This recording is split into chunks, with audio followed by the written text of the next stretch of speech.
Ali and Hira were newly married. Both of them had jobs. Every morning they left home early. Every evening they came back home tired. In the beginning, everything felt special. They sent messages all day. Did you eat lunch? I miss you. Come home soon. But slowly, things started to change. The messages became fewer. Now they only talked about daily things.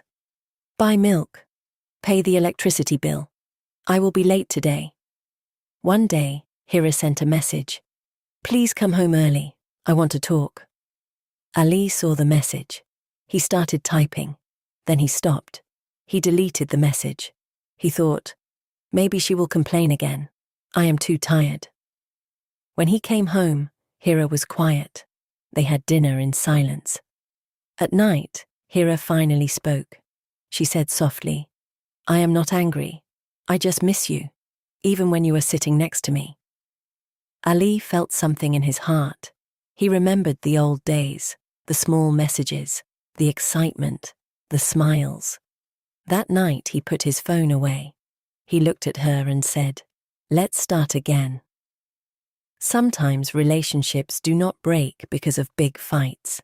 They become weak because communication becomes less.